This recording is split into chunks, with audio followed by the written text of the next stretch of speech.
y estoy muy contento de que hayan venido a cantar aquí a las reuniones. Esta noche vamos a estudiar sobre el vino de Babilonia. Pero antes de estudiar sobre el vino de Babilonia, queremos pedir que Dios bendiga nuestro estudio. Nunca debemos abrir la palabra del Señor sin orar. Así que les invito a inclinar sus rostros y vamos a orar. Nuestro Padre y nuestro Dios, gracias te damos por el hermoso día que nos has concedido. Gracias ahora por el privilegio de encontrarnos contigo aquí en este lugar. Te damos gracias que vivimos a donde podemos adorarte en plena libertad. Sabemos que pronto llegará el día cuando eso no será posible. Ayúdanos a aprovechar estos momentos ahora mientras podamos. Pedimos que bendigas el estudio de tu santa palabra, que tu Espíritu esté presente en nuestro medio. Te lo imploramos en el nombre y por los méritos de Cristo nuestro Salvador. Amén.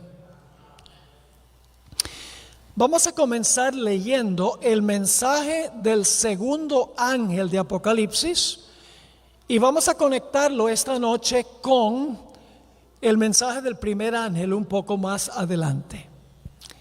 Dice allí en Apocalipsis 14:8: otro ángel le siguió diciendo: ha caído Babilonia, la gran ciudad. Voy a parar un momento allí.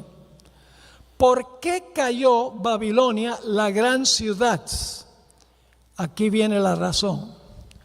Porque ha hecho beber a todas las naciones del vino del furor de su fornicación. ¿Por qué cayó la gran Babilonia? Porque ha dado a todas las naciones a beber del vino del furor de su fornicación.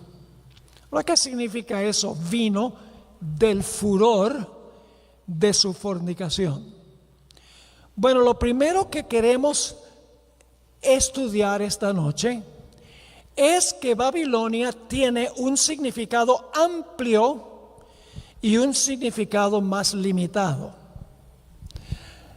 En primer lugar, encontramos que Babilonia, en el sentido amplio de la palabra, se refiere a una triple alianza, una alianza entre tres poderes que van a gobernar el mundo al final de la historia. Estos tres poderes constituyen Babilonia en el sentido más amplio de la palabra. Los tres en conjunto son Babilonia. Pero vamos a encontrar también que Babilonia tiene un sentido más limitado. Se aplica especialmente a uno de estos tres. Así que en el sentido amplio, tres poderes que van a dominar el mundo son Babilonia. En el sentido más limitado, uno de los tres es el poder que va a llevar el liderazgo de esta triple coalición.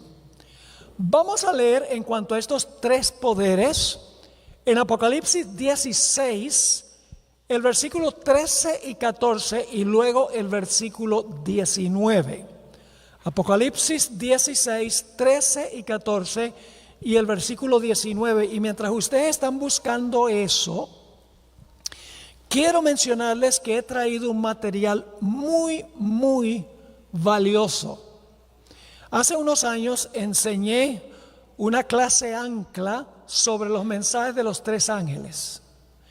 37 sesiones de 1 hora cada sesión, donde estudio en detalle cada frase de los mensajes de los tres ángeles.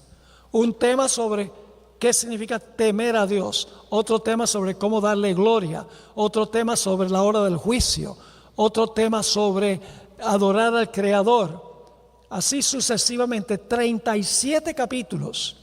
Y he traído un buen número de esos manuales aquí que están disponibles a la entrada. Así que si ustedes han venido esta noche, van a escuchar el tema, probablemente van a entender el tema, pero de aquí a unos 3 o 4 días van a olvidar mucho de lo que estudiamos aquí esta noche. Así que les recomiendo que consigan ese manual donde está el tema de anoche, el de esta noche y 35 temas más sobre Apocalipsis, primordialmente 12, 13 y 14. Ahora vamos a leer Apocalipsis 16, 13 y 14. Fíjense los 3 poderes. Y vi salir de la boca del dragón y de la boca de la bestia y de la boca del... Ahí está la triple alianza.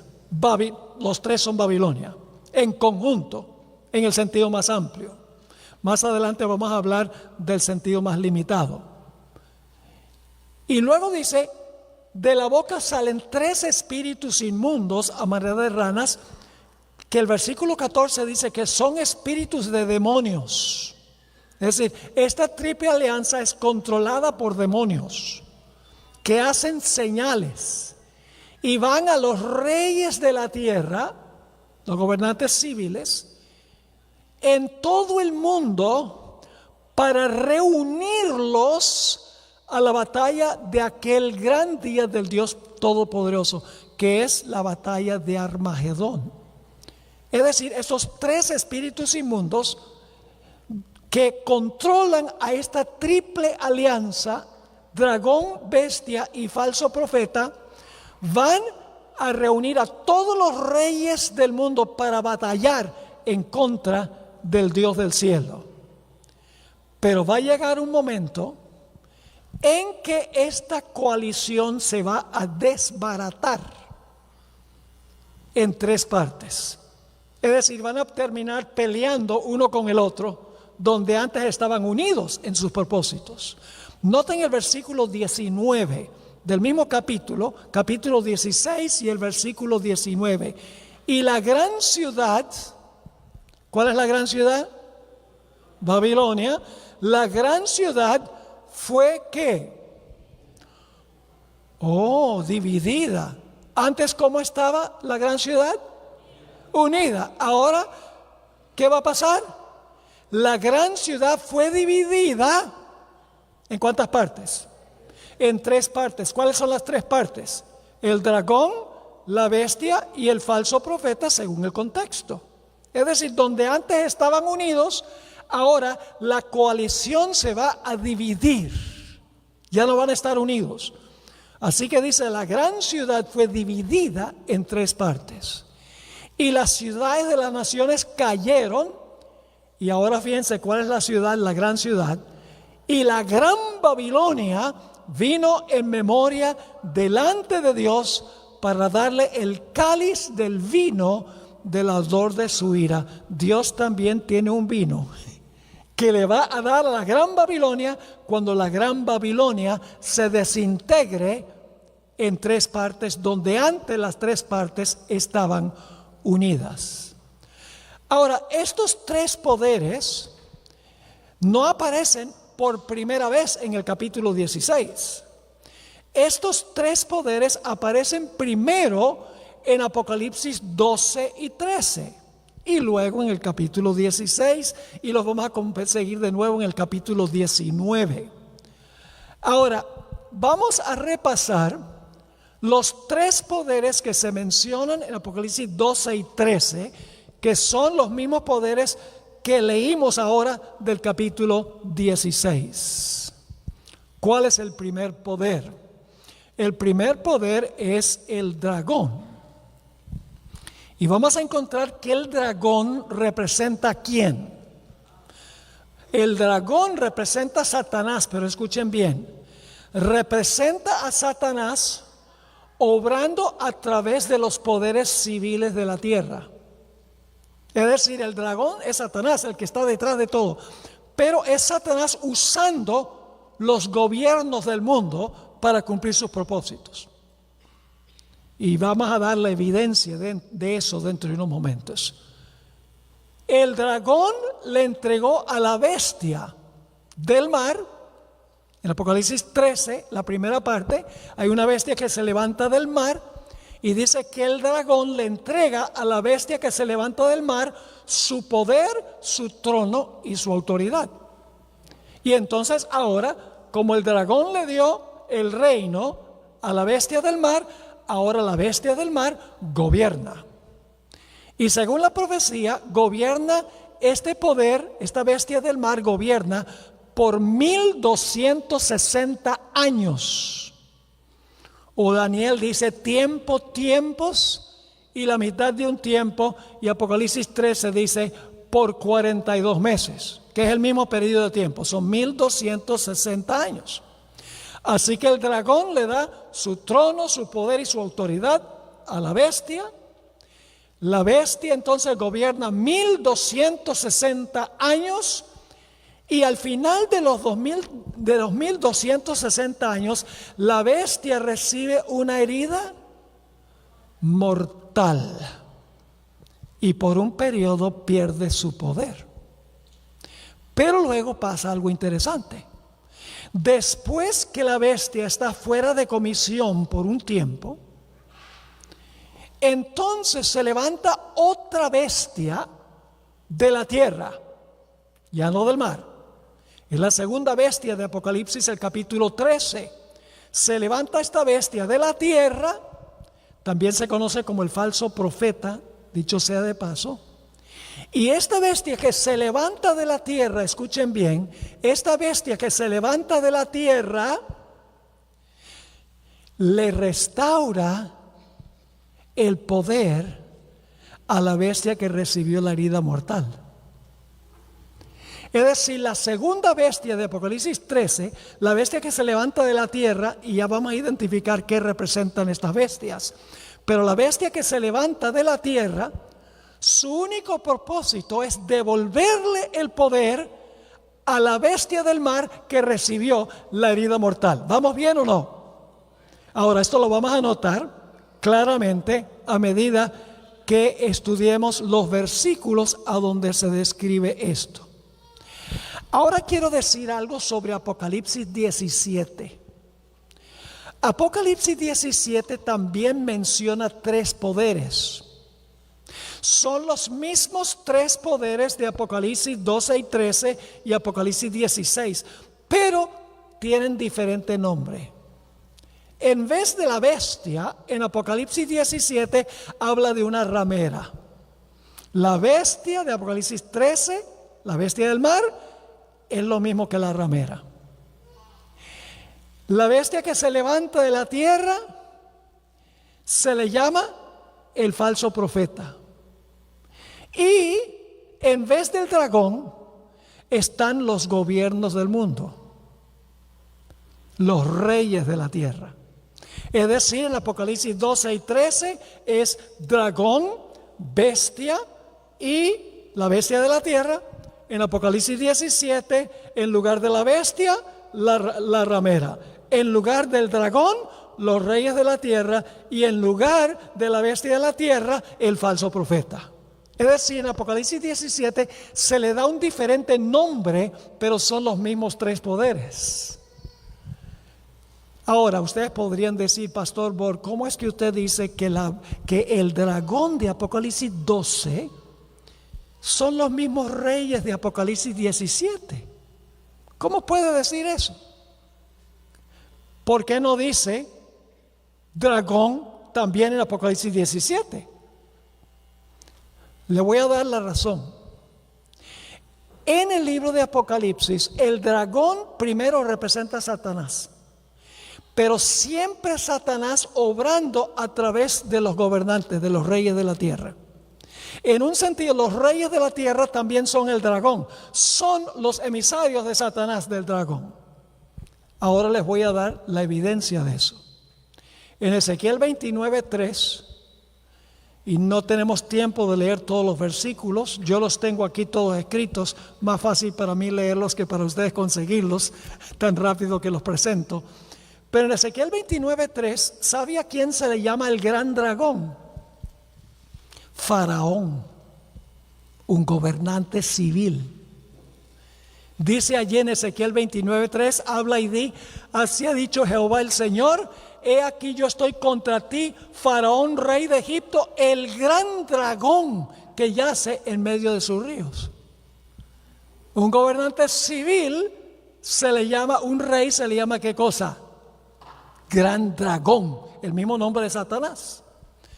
Además de eso, yo pregunto, ¿quién quería matar a Jesús cuando Jesús nació?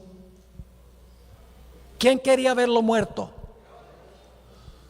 Bueno, ¿fue primordialmente Herodes el que quería verlo muerto? No, ¿quién quería verlo muerto? Satanás.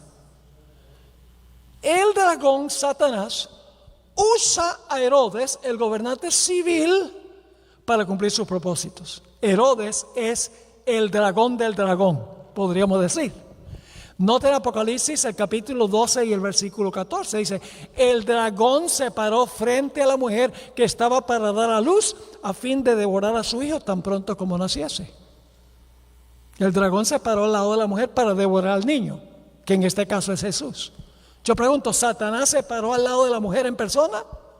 No. ¿Cómo se paró al lado de la mujer? A través de un gobernante, de un rey. Noten lo que dice Mateo 2:16. Herodes entonces, cuando se vio burlado por los magos, se enojó mucho y mandó matar a todos los niños menores de 2 años que había en Belén. Así que Satanás es el dragón en mayúscula, mientras que los gobernantes son el dragón en minúscula. Son el dragón del gran dragón. Es importante eso. Así que en Apocalipsis 13, cuando dice que el dragón le dio su trono y su autoridad a la bestia, es Satanás el que está detrás, pero en realidad es el imperio romano que le está dando su poder a la bestia. Es una transición entre Roma pagana y Roma papal. Roma pagana le da su reino, autoridad y poder a Roma papal. El dragón Satanás, usando a Roma, hace precisamente esto. La hermana White escribió en El conflicto de los siglos, página 491, de modo que, si bien el dragón representa primero a Satanás, en sentido secundario es un símbolo de Roma pagana. Así que el dragón de Apocalipsis 12 que quiere matar al bebé es Roma pagana, de quien el papado recibe su poder. Ahora también en el libro Testimonios para los Ministros, página 36, escuchen esta cita significativa del Espíritu Profecía.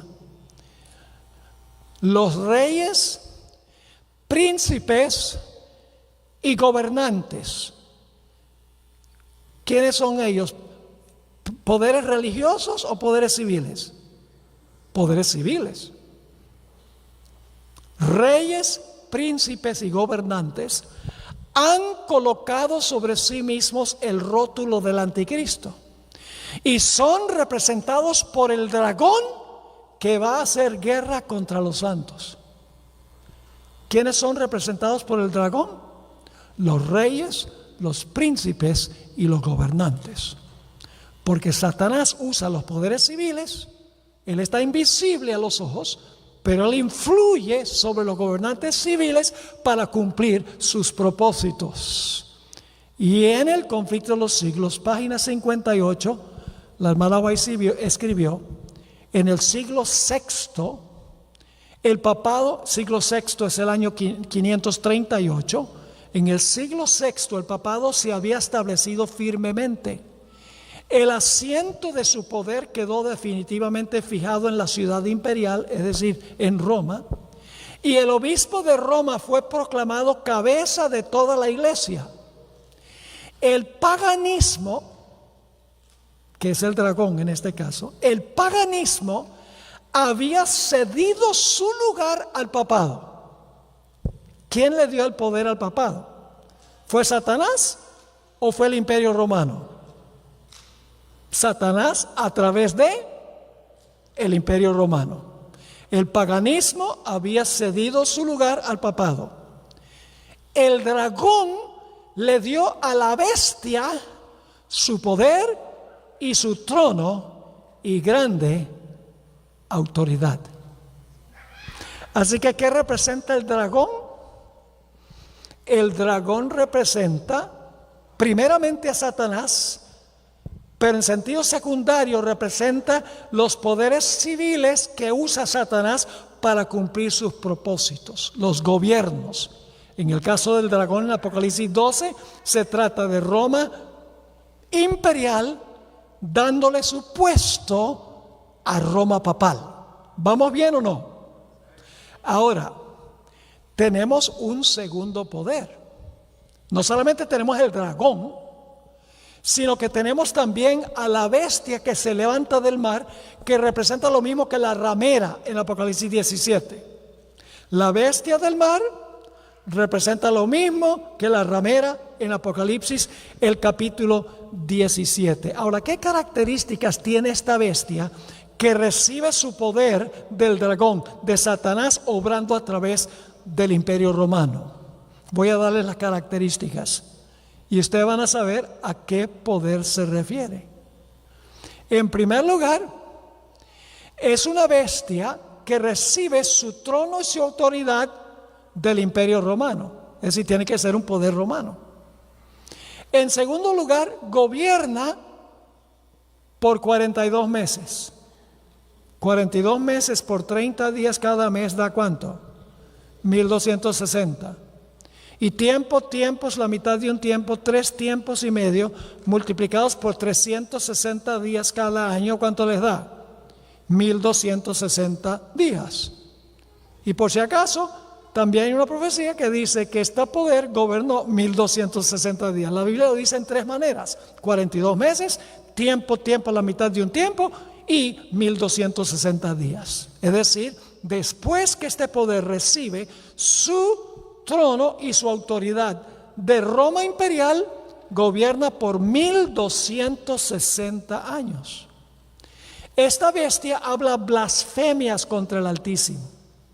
Esta bestia persigue a los santos del Altísimo. Todo esto está en Apocalipsis capítulo 13. Esta bestia, según Daniel 7, piensa que puede cambiar la ley de Dios. Esta bestia lanza un ataque contra el santuario. Al final de los 1260 años, esta bestia recibe una herida mortal suministrada por la espada. Y por un periodo de tiempo esta bestia queda fuera de acción, con una herida mortal suministrada por la espada.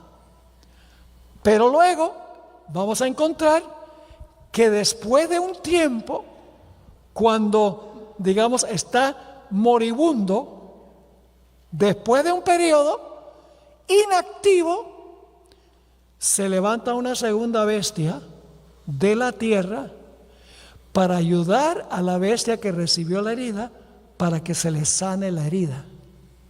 ¿Qué poder representa esta bestia que se levanta del mar? Por las características. Solo hay un poder: Roma papal. Yo pregunto, ¿Roma papal recibió su poder del imperio anterior, del imperio romano? Sí. ¿Gobernó 1260 años? Sí. 538 a 1798. ¿Habló blasfemias contra Dios? ¿Qué es blasfemia? Es cuando un poder dice que es Dios en la tierra y dice que puede perdonar pecados. ¿El papado cree eso? Sí. ¿Persiguió el papado a los santos del Altísimo a través, por ejemplo, de la Inquisición? Sí. ¿Pensó que podía cambiar la ley? En vez del sábado, instituyó ¿qué? El domingo como día de reposo. Lanzó un ataque contra el santuario, le quitó el puesto a Jesús como intercesor y como único sacrificio. Sí, Señor. Recibió una herida mortal al terminar los 1260 años en el año 1798. Sí. Y por un periodo ¿El papado no ha podido perseguir como lo hacía durante los 1260 años? Sí. Pero ¿qué va a suceder?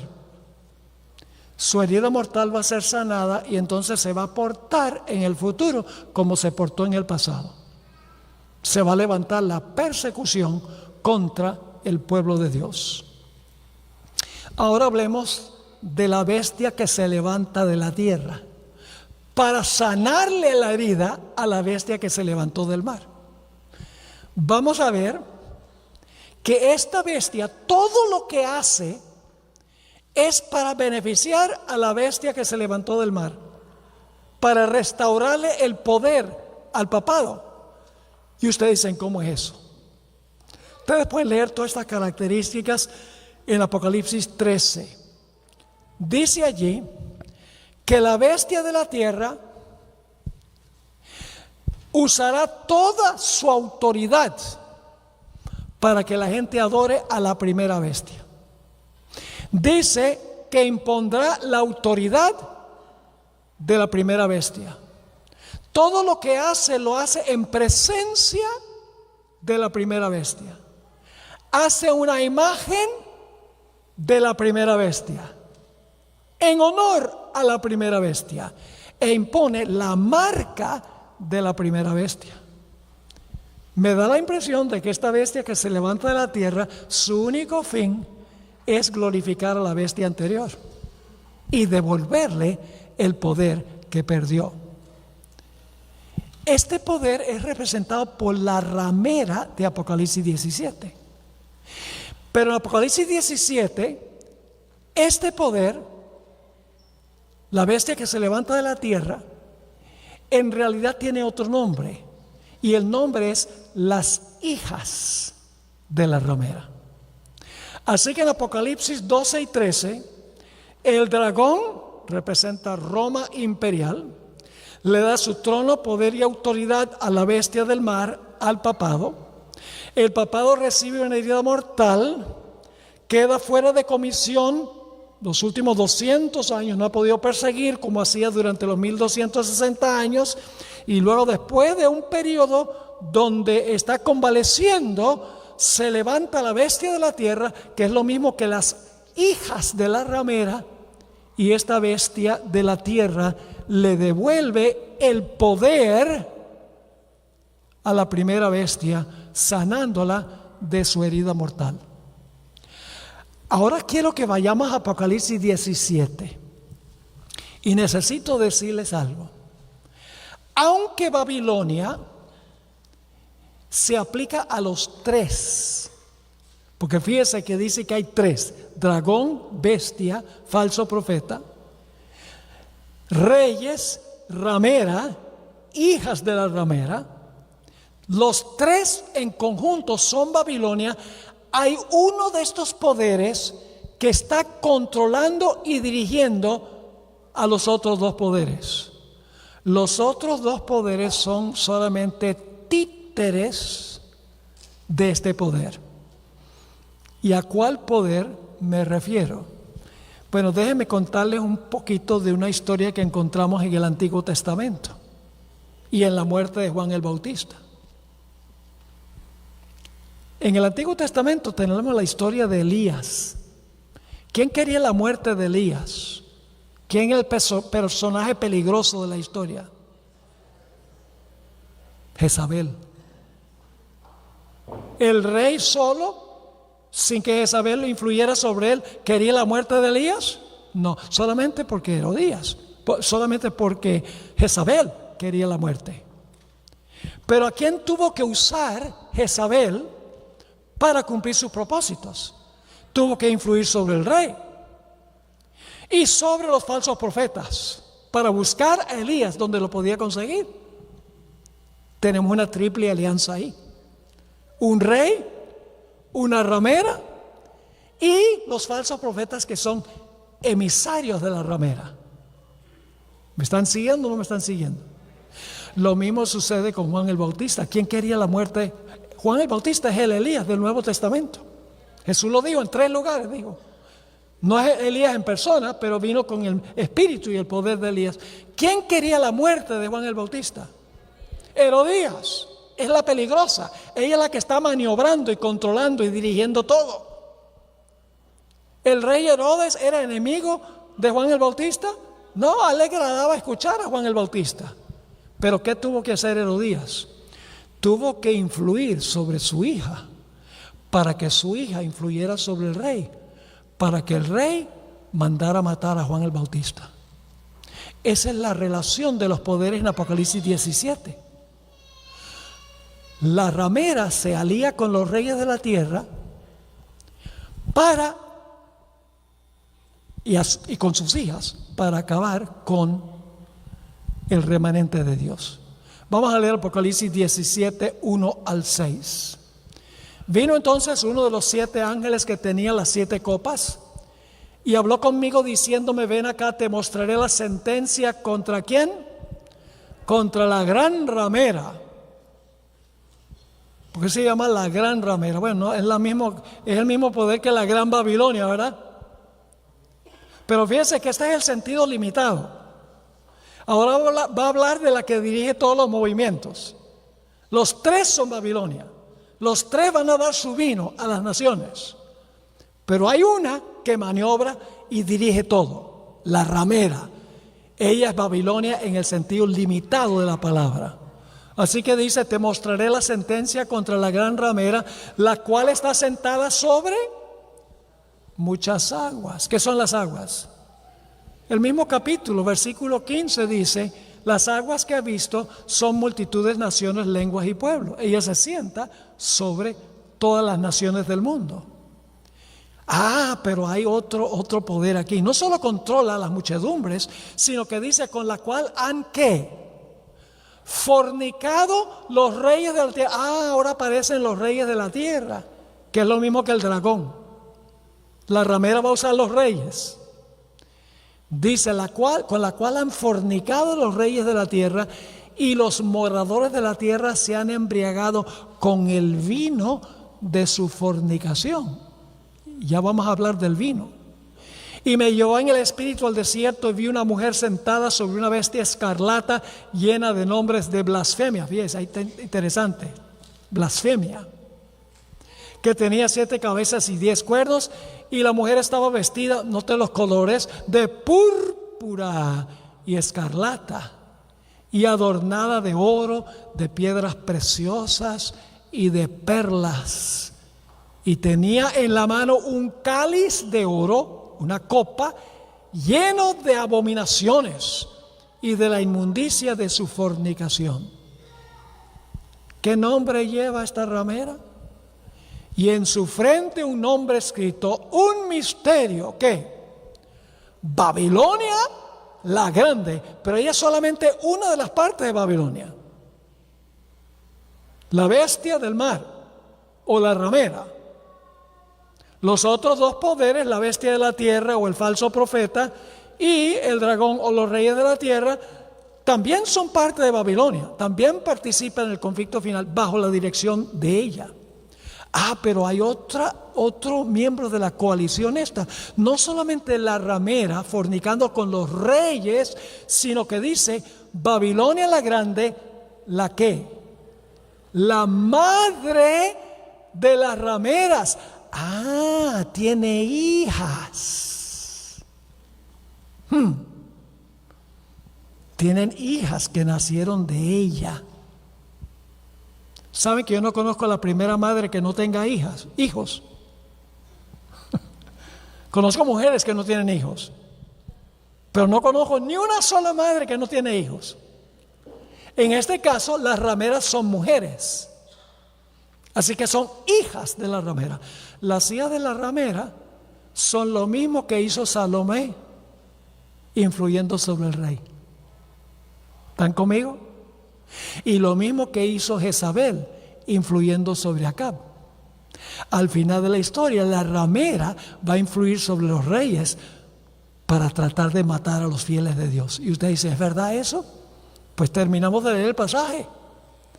Dice: Babilonia la grande, la madre de las rameras y de las abominaciones de la tierra, y vi a la mujer que ebria con la sangre de los santos y de la sangre de los mártires de Jesús. Y cuando la vi quedé asombrado con gran asombro. Ahora vamos a repasar las características de esta ramera, que en el sentido limitado es Babilonia la Grande, la que se une con los otros dos para manipularlos para cumplir sus propósitos. En primer lugar, ¿qué representa una mujer en las profecías? Una iglesia. Y si es una mujer que fornica con los reyes, significa que está enamorada de los reyes de la tierra en vez de estar enamorada de su esposo Cristo Jesús. Traiciona a Jesús uniéndose con los poderes civiles de la tierra. ¿Están conmigo o no? Así que esta es una iglesia apóstata. Se sienta sobre muchas aguas. ¿Qué son las muchas aguas? Multitudes, naciones, lenguas y pueblos. Es decir, el acto de sentarse significa gobernar. Es una iglesia apóstata mundial.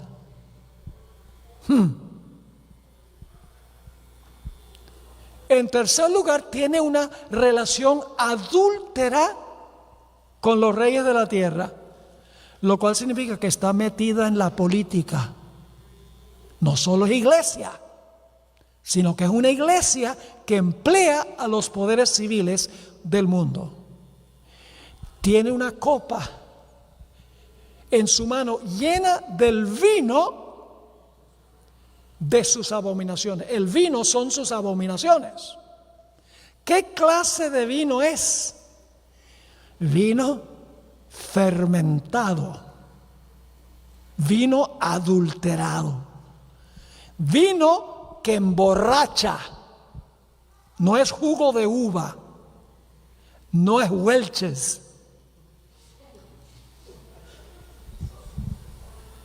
Y dice que en la copa tiene el vino que son sus abominaciones. Vino, abominaciones son intercambiables. Sino que dice que obliga a las naciones a beber el vino. Hace que beban el vino. Obliga, fuerza. ¿Por qué se llama el vino del furor?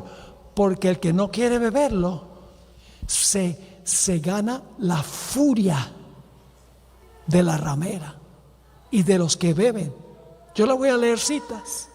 Sus colores predilectos son púrpura y escarlata. Hay una iglesia en el mundo que cuando tiene ceremonias, por ejemplo, en el funeral de Juan Pablo II, ¿cuáles eran los colores que predominaban allí? Púrpura y escarlata. Además, es una iglesia que tiene mucho oro, mucho plata, muchas piedras preciosas, mucha riqueza.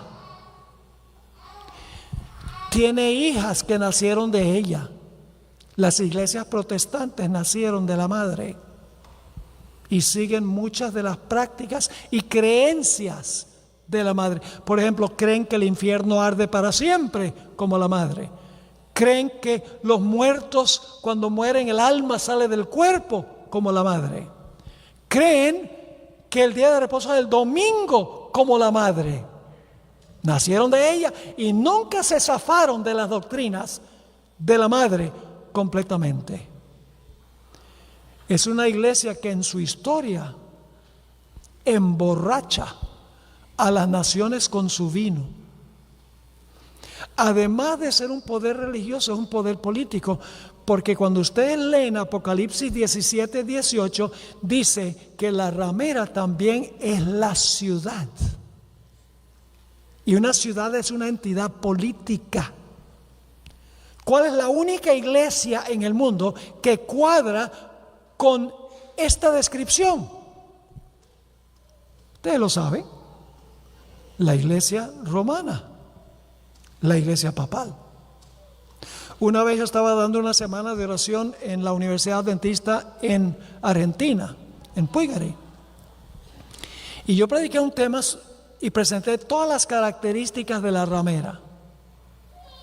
Presenté una tras otra las que les he dado, pero nunca dije a qué sistema se aplicaba.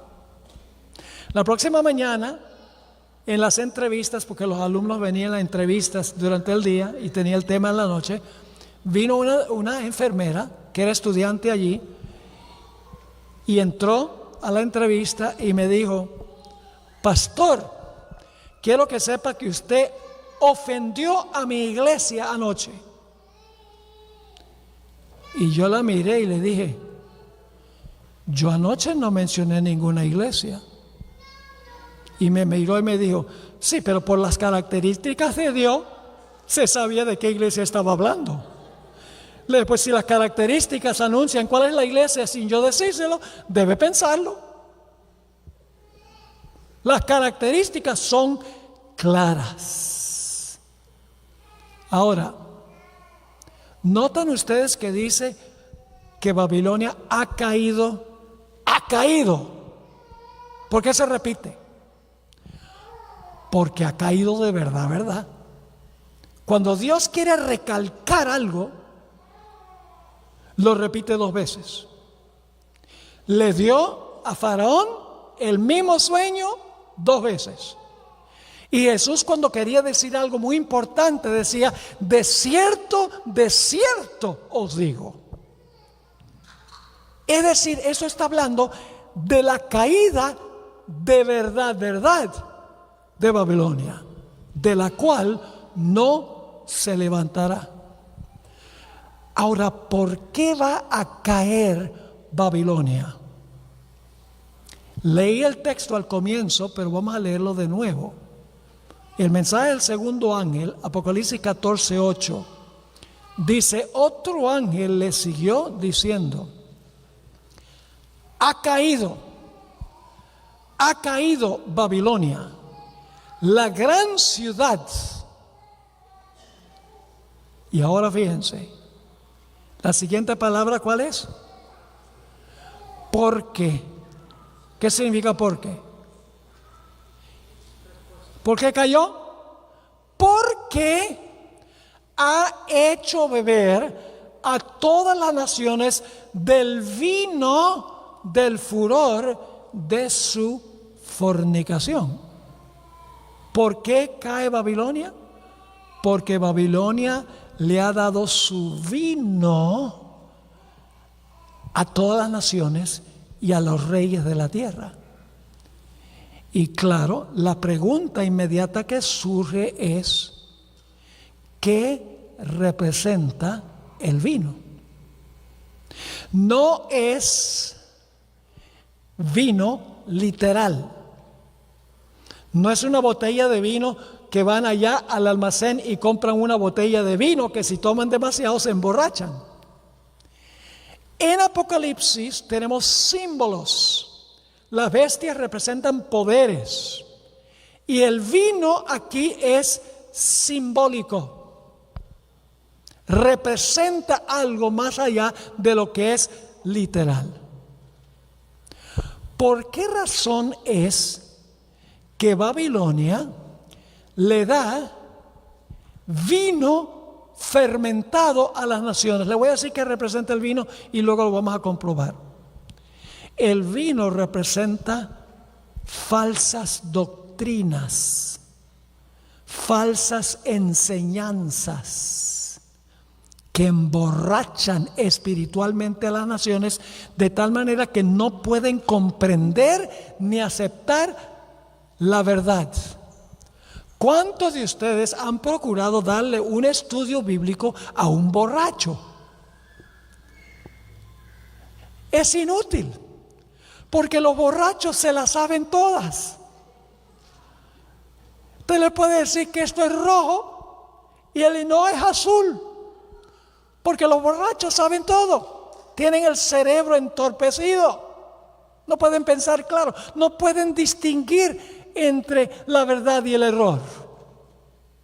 Es decir, que esta ramera le da sus falsas doctrinas al mundo. Emborracha a los reyes, emborracha a las multitudes, emborracha a las iglesias protestantes de tal manera que no pueden distinguir la verdad del error. Ahora escuchen bien. Si la ramera hubiera aceptado el mensaje del primer ángel, no hubiera tenido vino para emborrachar a las naciones. Porque el mensaje del primer ángel tiene el antídoto del vino que emborracha. ¿Qué dice el mensaje del primer ángel? Que viene inmediatamente antes del segundo. En primer lugar dice que un ángel vuela a través del cielo con el evangelio eterno. ¿Saben qué es el evangelio eterno?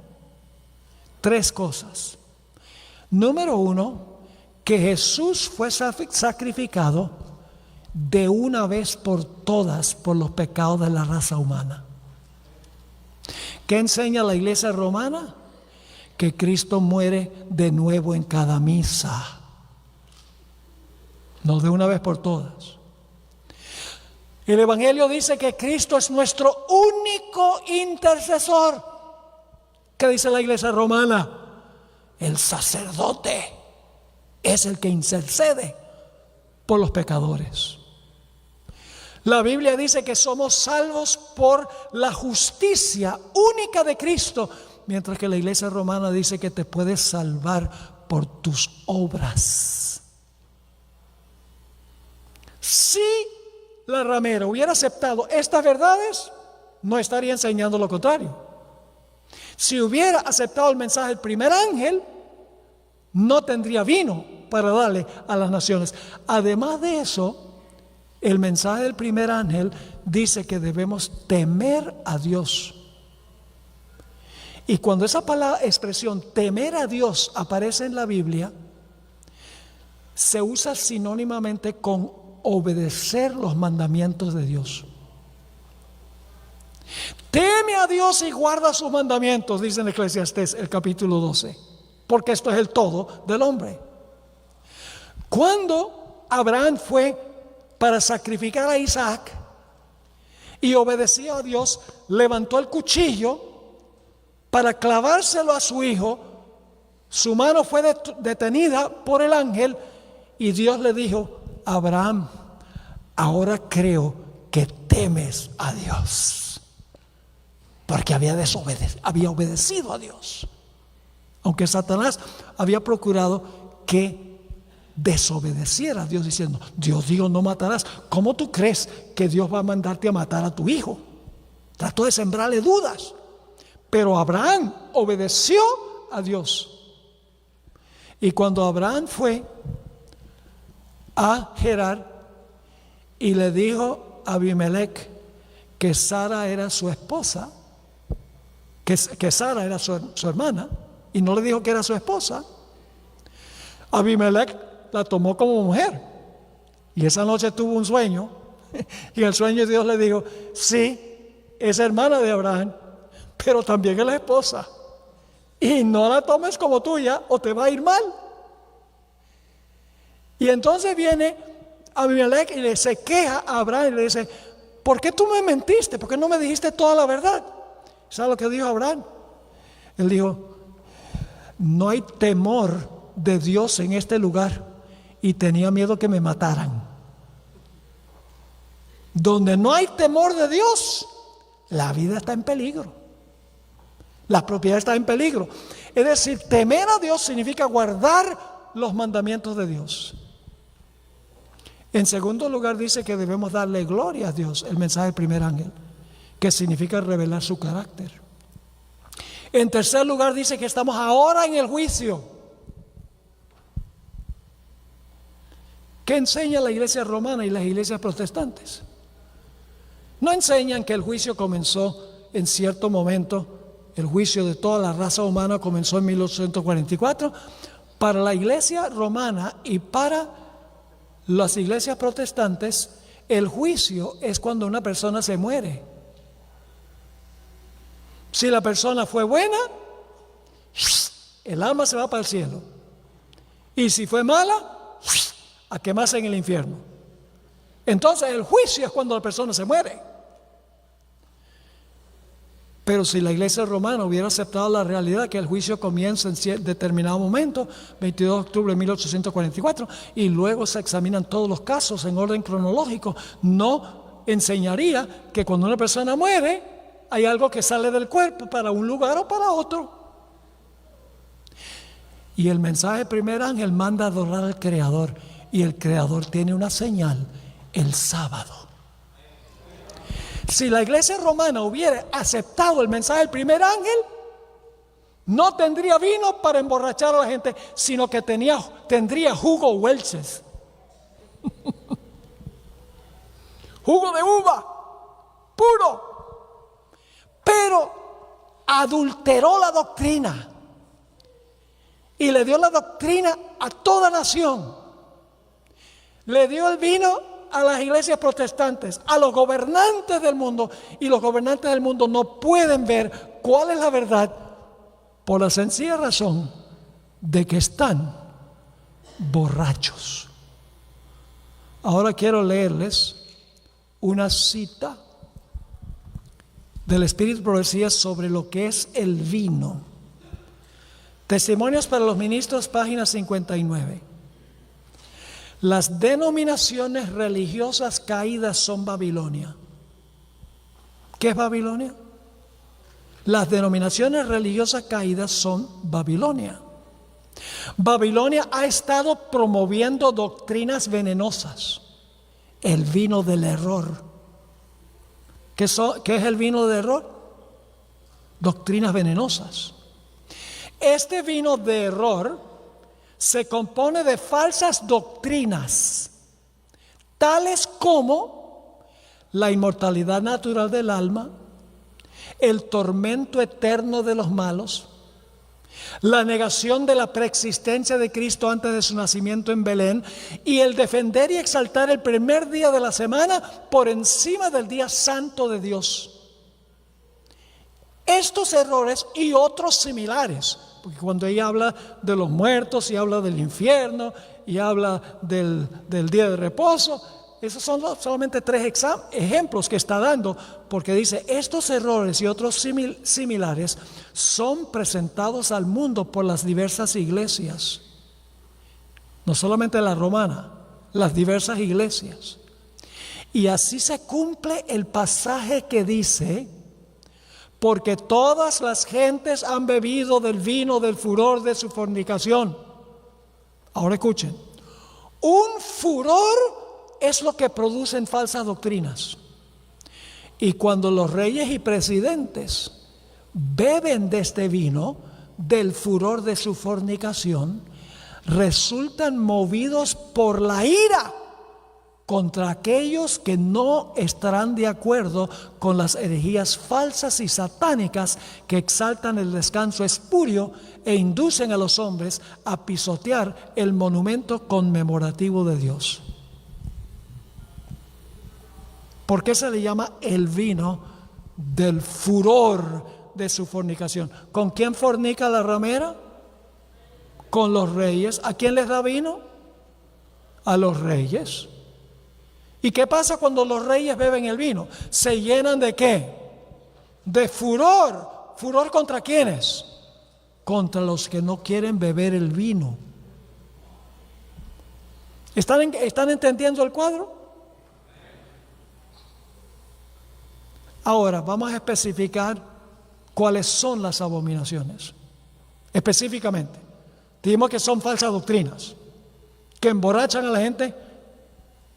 Saben, a veces uno trata de alcanzar a la gente con el asunto del día de reposo y como que tiene un bloque mental. Uno le dice: bueno, en Génesis se originó el sábado. Pero el apóstol Pablo dice que la ley fue clavada en la cruz. No, pero entonces trata uno de convencer, dice: no estamos bajo la ley, sino bajo la gracia. Es como si estuvieran borrachos y no les permite discernir la verdad. Algunos finalmente se ponen sobrios después de un tiempo. Dice: wow, ¿por qué yo no entendí eso? Porque estaba borracho. ¿Qué son las falsas doctrinas? ¿Sabe? Por mucho tiempo yo procuré entender qué era el vino con la Biblia sola. Leímos una cita del Espíritu de Profecía, pero yo buscaba en la Biblia la palabra vino. Y en todas las partes donde aparece el vino en la Biblia, es vino literal, del que compra uno en un almacén. Y yo decía, pero la hermana White dice que son falsas doctrinas, pero no encuentro eso ahí en la Biblia. Y ¿saben algo? Todo lo que dice la hermana White está en la Biblia si lo buscamos con cuidado. Lo que pasa es que somos medio flojos y queremos que todo esté ahí en la superficie, todo masticado. Queremos masticar. Y entonces de repente se me ocurrió una idea. Dice en el pasaje que el vino son sus abominaciones. ¿Dice eso? El vino de su fornicación. Y dice que la copa tenía sus abominaciones. Así es decir, el vino son sus abominaciones. Entonces dije, no voy a buscar la palabra vino, sino que voy a buscar la palabra abominación. ¡Wow! Y cuando el Señor me mostró eso, yo dije, ahora sí consigo muy bien lo que es el vino. Y ahora les voy a dar la lista. En primer lugar, confeccionar ídolos e inclinarse ante ellos es abominación. En la iglesia romana hay mucho ídolo. La gente se inclina. Claro que sí. Noten lo que dice, por ejemplo, Éxodo 20, 4 al 6. No te harás imagen, ni ninguna semejanza de lo que está arriba en el cielo, ni abajo en la tierra, ni en las aguas debajo de la tierra. No te inclinarás a ellas, ni las honrarás. Clarito. No hagas una imagen y no te inclines ante una imagen. Lo prohíbe el segundo mandamiento. Y claro, por eso es que aunque este mandamiento aparece en la Biblia católica, en el catecismo desaparece. El segundo mandamiento lo sacan de los catecismos, donde le enseñan a los niños para la primera comunión. En la Biblia católica está contra las imágenes, pero no está en los catecismos. Lo sacan. ¿Y por qué lo sacan? Porque si le enseñan eso a un niño, el niño va a decir, entonces, ¿por qué tenemos la iglesia llena de imágenes? ¿Y por qué la gente se inclina ante las imágenes?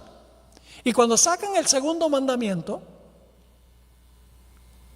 y dicen en realidad que es parte del primero, pero en realidad es el segundo, terminan con 9 y por lo tanto dividen el 10º mandamiento en 2.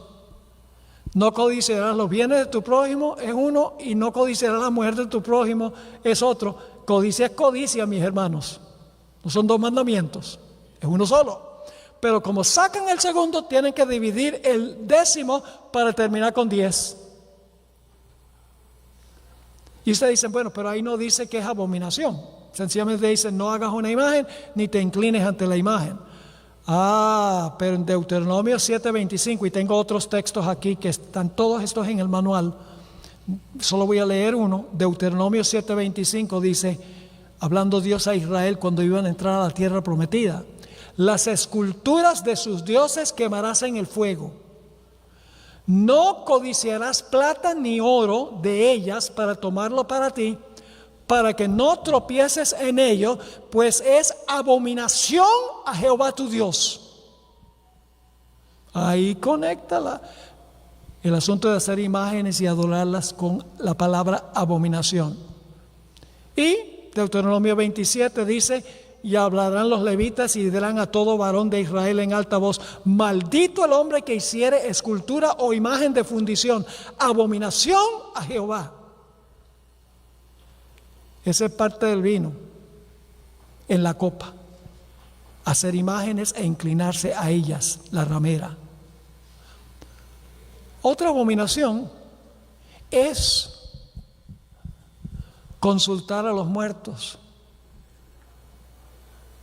entre otras prácticas ocultistas.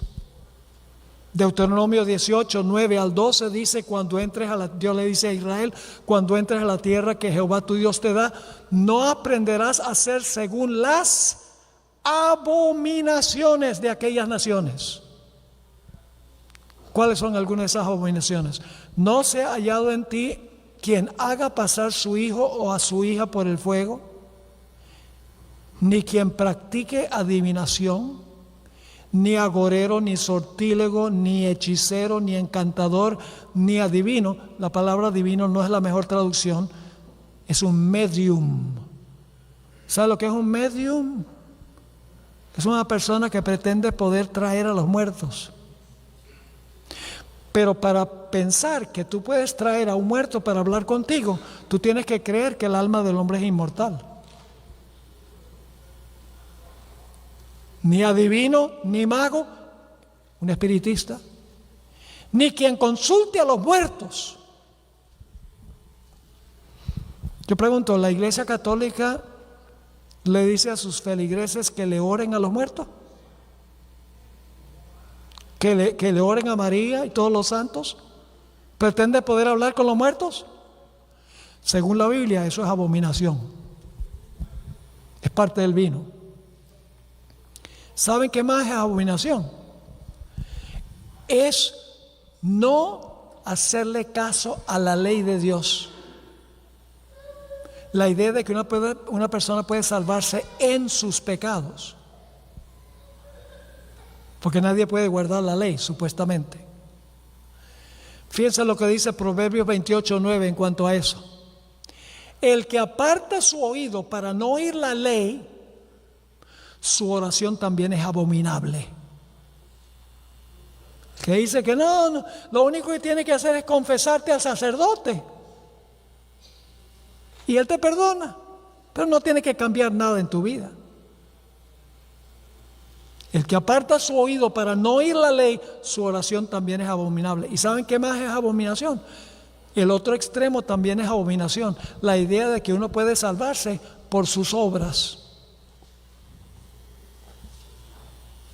Jesús dijo en Lucas 16:15, vosotros sois los que os justificáis a vosotros mismos delante de los hombres.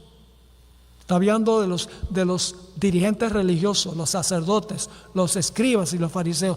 Ustedes se justifican ustedes mismos delante de los hombres, mas Dios conoce vuestros corazones. Porque lo que los hombres tienen por sublime delante de Dios es abominación. Así que decir que uno puede salvarse en sus pecados o que puede salvarse por sus obras, esa es parte del vino. Permítame leerles esta cita extraordinaria del Espíritu y Profecía. Conflicto de los Siglos, página 629. Conflicto de los Siglos, 629. Está hablando de muchos al final de la historia que tienen estos dos extremos: salvarse en sus pecados o salvarse por sus obras. Fíjense lo que ella dice: un estudio de la Biblia hecho con oración mostraría a los protestantes el verdadero carácter del papado y se lo haría aborrecer y rehuir. Pero muchos son tan sabios en su propia opinión que no sienten ninguna necesidad de buscar humildemente a Dios para ser conducidos a la verdad. Está hablando de los protestantes. Aunque se enorgullecen de su ilustración, desconocen tanto la Sagrada Escritura como el poder de Dios. Necesitan algo para calmar sus conciencias y buscan lo que es menos espiritual y humillante. Lo que desean es un modo de olvidar a Dios, pero que parezca recordarlo. Interesante. El papado responde perfectamente a las necesidades de todas esas personas. Es adecuado a dos clases de seres humanos que abarcan casi todo el mundo. El papado, dice la cita, es perfectamente adecuado a dos clases de seres humanos que abarcan casi todo el mundo. ¿Y qué son esas dos clases? Los que quisieran salvarse por sus méritos y los que quisieran salvarse en sus pecados. Dice que el papado complace a ambos. Por ejemplo, si un esposo comete adulterio, él va al confesionario y se confiesa al sacerdote. El sacerdote le dice: ego, te absolvo. Problema resuelto, pecado liquidado. Y por sus obras, pues uno puede hacer un peregrinaje, puede pagar cierta cantidad de dinero a la iglesia. Y entonces Dios acepta eso en lugar de tu pecaminosidad. ¿Saben que una vez en Colombia yo subí al Cerro Monserrate? ¿Hay algún colombiano aquí? Bueno, no saben, es en Bogotá. Subí a pie. Es largo y tendido. ¿Y saben lo que me impactó?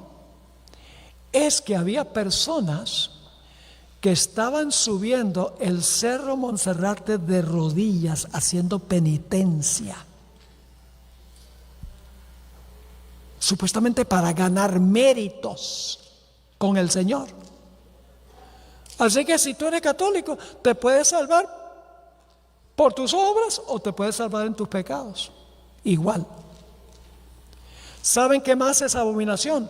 La fornicación o el adulterio es abominación.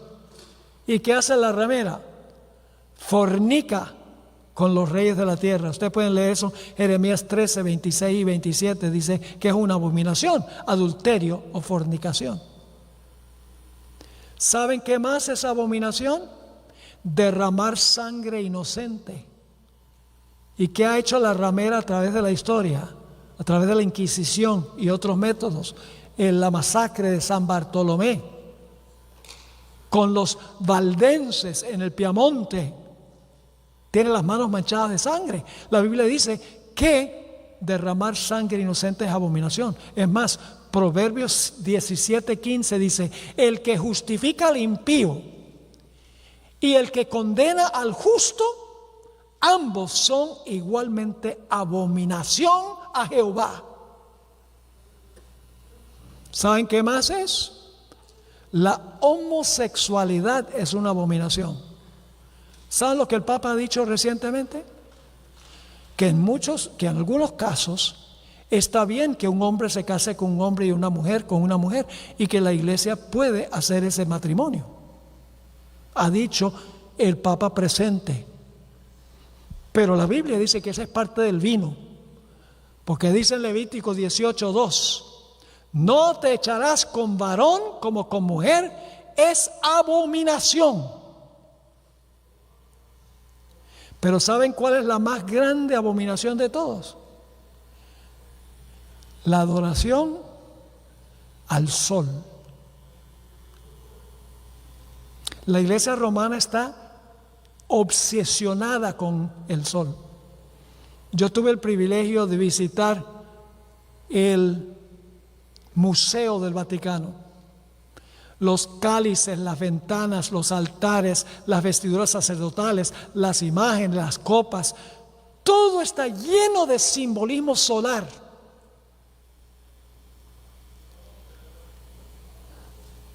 Y ustedes dicen: bueno, la Iglesia Católica no adora al sol, pero adora en el día del sol, que adquirió de los paganos. Dice: honramos al Señor, la resurrección del Señor el domingo, porque Cristo resucitó. En ninguna parte de la Biblia dice eso. La Biblia dice que el séptimo día es el sábado. Jesús dijo: yo soy Señor del sábado. Y ustedes dirán: pero pastor, no es lo mismo que adorar el sol y adorar en el día del sol. En principio es lo mismo. Les voy a explicar. ¿Quién creó el sol? Dios. ¿Lo creó con fines religiosos? ¿Lo creó para la adoración? No, ¿qué pasa si usted lo convierte en un objeto de adoración? ¿Cómo se llama eso? Idolatría. ¿Quién creó el primer día de la semana? Dios. ¿Lo creó para fines religiosos? ¿Qué pasa si usted lo convierte en un día de adoración? Es idolatría. Porque cualquier cosa que el hombre hace para la adoración que Dios no hizo es idolatría. Así que no importa que adoren un objeto, el sol, o que adoren en el día del sol, que fue creado por el hombre para adoración, es el mismo principio. Y usted dice, ¿en dónde dice la Biblia que adorar al sol es abominación? En Ezequiel 8, 16, 17 dice, el profeta, él me llevó al atrio dentro de la casa de Jehová, y he aquí, junto a la entrada del templo de Jehová, entre la entrada y el altar, como 25 varones, sus espaldas vueltas al templo de Jehová y sus rostros hacia el oriente, y adoraban el sol postrándose hacia el oriente. Y luego dice en el versículo 17 que Dios le dice a Ezequiel, ¿no has visto, hijo de hombre? Es cosa liviana para la casa de Judá hacer las abominaciones que se hacen aquí. Fíjese esta cita que escribió Elena White. Conflicto de los siglos 439 y 440. Cuando se levantan maestros verdaderos para explicar la palabra de Dios, se levantan también hombres de saber, ministros que profesan comprender las santas escrituras para denunciar la sana doctrina como si fuera herejía, alejando así a los que buscan la verdad. Si el mundo no estuviese, escuchen esto, si el mundo no estuviese fatalmente embriagado con el vino de Babilonia, multitudes se convencerían y se convertirían por medio del conocimiento de las verdades claras y penetrantes de la palabra de Dios. Pero la fe religiosa aparece tan confusa, que es lo que significa la palabra Babilonia, ¿verdad? Pero la fe religiosa parece tan confusa y discordante que el pueblo no sabe qué creer ni qué aceptar como verdad. La iglesia es responsable del pecado, de la impenitencia del mundo. ¿Cuáles son las doctrinas de la iglesia romana? Algunas de las doctrinas de la iglesia romana que no están en la Biblia o que la Biblia condena. Aquí tengo una lista, la voy a leer rápidamente. El domingo como día de reposo, la unión de la iglesia con el Estado. Jesús Dios da a César lo que es de César, a Dios lo que es de Dios. Dios, mi reino no es de este mundo. El bautismo de infantes, el bautismo por aspersión, la cuaresma, la canonización de los santos, la oración a y en favor de los difuntos, el encender velas, el quemar incienso, el rociar agua bendita, el uso de vestimentas sacerdotales, la confesión auricular a un sacerdote, el sacrificio de la misa, el crear e inclinarse ante las imágenes, la práctica de persinarse, el rosario, el celibato, purgatorio, los conventos y monasterios, la Inmaculada Concepción y la Asunción de María, entre otras cosas, o contradicen la Biblia o no están en la Biblia. La copa está bien llena de vino, ¿sí o no? Llena de vino. Ahora, ¿qué va a pasar? Finalmente, la ramera y sus hijas han convertido en alcohólicos a todas las naciones. Y están tan adictos que les resulta casi imposible comprender y aceptar la verdad para este tiempo. El alcohol espiritual aturde sus sensibilidades espirituales. Es imposible razonar, como ustedes saben, con un borracho. La hermana White escribió en Joya de los Testimonios, tomo 2, páginas 103 y 104, estas palabras: el error nunca es inofensivo. El error nunca, ¿qué? Nunca es inofensivo. Nunca santifica, sino que siempre trae confusión y disensión. Siempre es peligroso. El enemigo de las almas ejerce gran poder sobre las mentes que no han sido plenamente fortalecidas por la oración y establecidas sobre la verdad bíblica. Por eso Dios le ha dado a la iglesia adventista, hermanos y hermanas, un mensaje de amonestación para el mundo. Llamar a la gente a salir de Babilonia. Hoy en día es más común que queramos unirnos con Babilonia. Pero la Biblia dice que va a venir el tiempo cuando se derrame la lluvia tardía, porque un pueblo preparado, un pueblo consagrado al Señor, un pueblo victorioso, Dios va a derramar la lluvia tardía. Y se va a dar el fuerte clamor bajo el poder del Espíritu Santo. Eso se encuentra en Apocalipsis 18, versículo 1 al 4. Después de esto vi a otro ángel descender del cielo.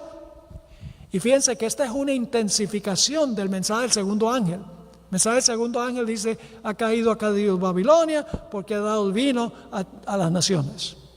Pero aquí el mensaje se intensifica.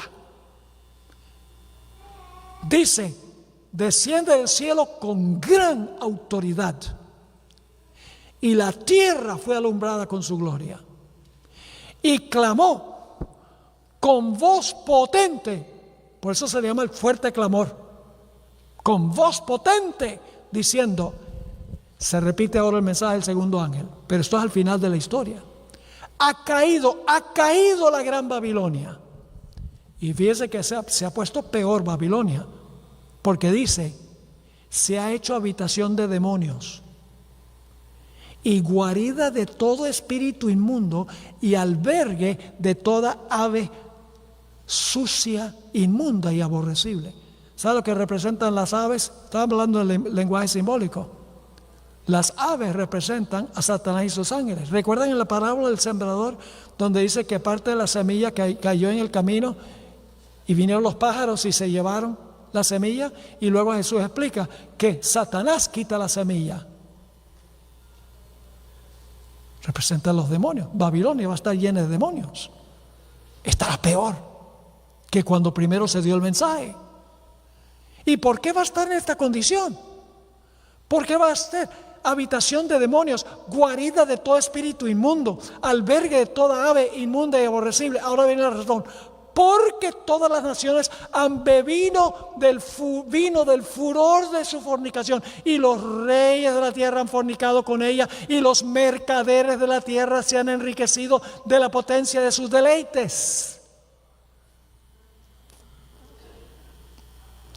Y oí otra voz del cielo que decía: salid de ella, pueblo mío. Ese es el llamado que nosotros tenemos que hacer a los que están en Babilonia. No es popular, porque queremos ser políticamente correctos. No queremos inquietar a nadie. Y por eso mucha gente se va a perder, porque nunca supieron. Salid de ella, pueblo mío. ¿Tiene Dios pueblo en Babilonia? ¿Tiene Dios pueblo en Babilonia? Claro, porque si no hay pueblo de Dios en Babilonia, ¿por qué dice salir de Babilonia, pueblo mío?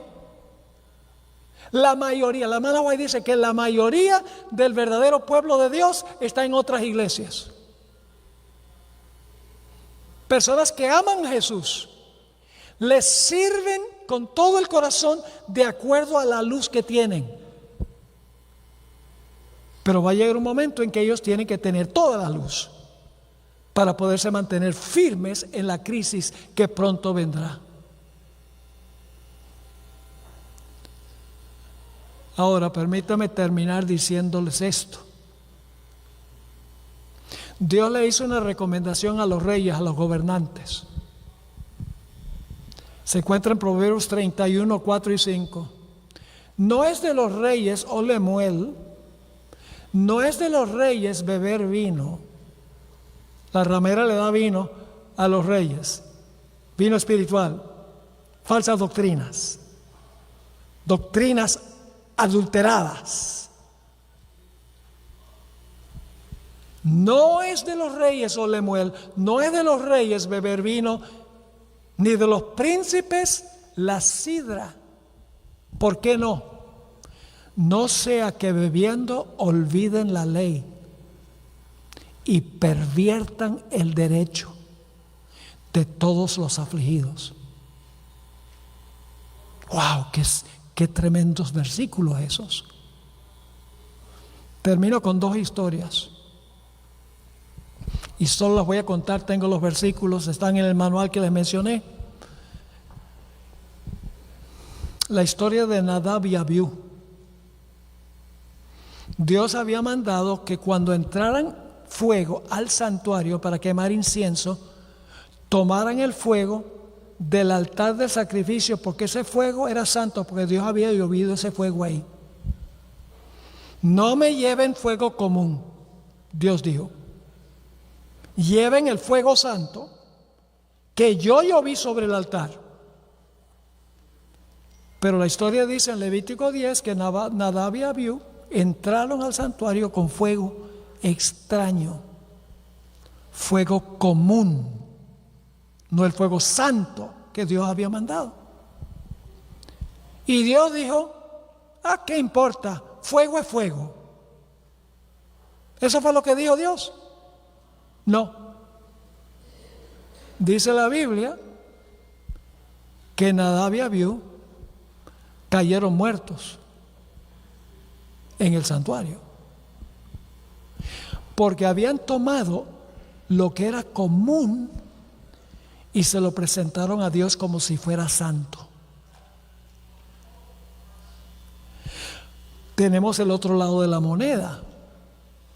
Belsasar tomó vasos santos y los usó con propósitos comunes.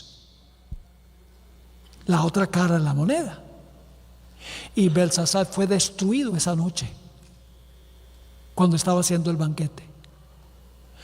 Ahora, si Dios destruyó a Nadab y Abiú porque tomaron lo que era común y lo presentaron como santo, y Belsasar murió por tomar lo que era santo y lo trató como si fuera común, si Dios acepta eso, lo cual no lo aceptó, podríamos decir entonces que Dios acepta el domingo como día de reposo. Fíjense lo que ha hecho el mundo hoy en día. Toman un día santo, el sábado, y lo usan como si fuera común. Y toman un día común de trabajo, el domingo, y se lo presentan a Dios como si fuera santo. Si Dios acepta eso, va a tener que pedirle perdón a Nadab y Abiú y a Belsasar. Lo que pasa es que no nos gusta hablar de esas historias sobre la santidad, la violación de la santidad de Dios. No nos gusta leer la historia de Usa. Dios le dijo: las manos comunes no toquen el arca. Y las manos comunes de Usa tocaron el arca y cayó muerto en el acto. ¡Wow! Nadab y Abiú, lo mismo. Belsasar, lo mismo. Violaron la santidad de Dios, lo que Dios había establecido como santo. Ananías y Zafira tomaron dinero santo que habían dedicado a Dios y se quedaron con ellos para sus gastos comunes. Gedeón, que se hizo sacerdote cuando Dios no lo había llamado a eso. Coré, Datán y Abiram que quieran ocupar un oficio santo para el cual Dios no los había llamado. Todas son historias de que cuando Dios dice que el sábado es santo, es el día que debemos guardar, ese es el día que debemos guardar, no el domingo, el sábado. Pues el día domingo es un día de trabajo. El sábado es un día de reposo. Pero cuando tomamos el sábado con propósitos seculares y el domingo con propósitos sagrados, estamos cometiendo el mismo pecado que todos los casos que les estoy mencionando. Entonces, hermanos y hermanas, nosotros en primer lugar, como adventistas del séptimo día, debemos respetar lo que es santo. Y debemos amonestar a los cristianos de que hagan lo mismo. Pero primero tenemos nosotros que estar haciéndolo. Porque ¿cómo vamos a amonestar a otros si nosotros no estamos haciéndolo? ¿Entendieron el tema de esta noche? ¿Por qué va a caer Babilonia al final de la historia? ¿Por qué se va a desunir? Porque le dio vino. El vino del furor. Un furor que va a tener contra el pueblo de Dios, porque el pueblo de Dios no va a estar dispuesto de beber el vino de falsa doctrina. Tenemos que creer en doctrinas bíblicas, cueste lo que cueste. Ahora, mañana, Dios mediante, vamos a estudiar la profecía de Daniel 7, Apocalipsis 12, Apocalipsis 13 y Génesis 3:15 más detalladamente. Así que no se pierdan el próximo emocionante episodio que vamos a estudiar. Padre, gracias te damos por la claridad de tu santa palabra. Gracias por el mensaje precioso que has dejado a tu iglesia. Ayúdanos, Señor, a sentir pasión por las almas, a mostrarles la verdad como es en Jesús. Danos esa pasión por abrir los ojos a través del Espíritu Santo de los que están buscando la verdad. Ayúdanos a encontrarlos y luego con amor y con ternura hablarles la verdad en una forma clara, pero al mismo tiempo en una forma que no ofenda. Gracias, Padre, por habernos acompañado. Gracias porque nos acompañas a nuestros hogares después del culto hoy. Te lo pedimos en el nombre de Jesús. Amén. Amén.